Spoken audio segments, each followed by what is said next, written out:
విద్యార్థులకు నాణ్యతతో కూడిన పౌష్టికాహారం అందించాలని చండూరు ఆర్డీఓ శ్రీదేవి సూచించారు. శనివారం నాంపల్లి మండల కేంద్రంలోని కస్తూర్బా గాంధీ బాలికల విద్యాలయాన్ని సందర్శించి పరిశీలించారు.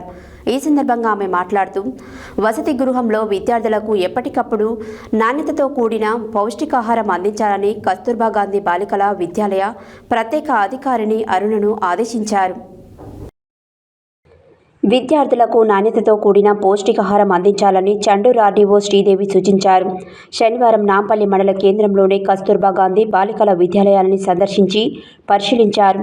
ఈ సందర్భంగా ఆమె మాట్లాడుతూ, వసతి గృహంలో విద్యార్థులకు ఎప్పటికప్పుడు నాణ్యతతో కూడిన పౌష్టికాహారం అందించాలని కస్తూర్బా గాంధీ బాలికల విద్యాలయం ప్రత్యేక అధికారిని అరుణను ఆదేశించారు. సీజనల్ వ్యాధుల బారిన పడకుండా గదులను పరిశుభ్రంగా ఉంచుకోవాలని విద్యార్థులకు సూచించారు. అనంతరం ఆమె విద్యార్థులకు అందిస్తున్న ఆహార పదార్థాలను పరిశీలించారు. విద్యార్థుల కొరకు స్టోర్ రూంలో నిల్వ ఉంచిన ఆహార ధాన్యాలను, కూరగాయలను పరిశీలించి నాణ్యత కలిగిన వాటిని సరఫరా చేస్తున్నారా లేదా అని ప్రత్యేక అధికారి ద్వారా సమాచారం తెలుసుకున్నారు.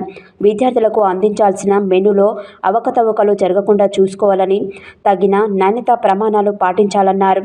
విద్యార్థులకు అవసరమైన మౌలిక వసతులలో కొరత ఉంటే వెంటనే సంబంధిత అధికారులకు తెలియజేయాలని సూచించారు. అనంతరం నాంపల్లి తహసీల్దార్ గూగులోతు దేవసింగ్, మండల విద్యాధికారి మల్లికార్జునరావు, పాఠశాల ప్రత్యేక అరుణ మరియు విద్యార్థులతో కలిసి ఆర్డీఓ శ్రీదేవి భోజనం చేసి మధ్యాహ్న భోజనంలో అందించాల్సిన నాణ్యతను పరిశీలించారు.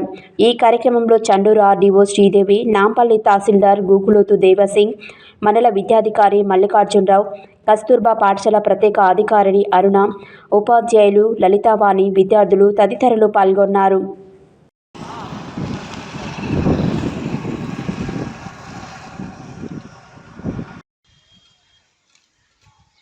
హలో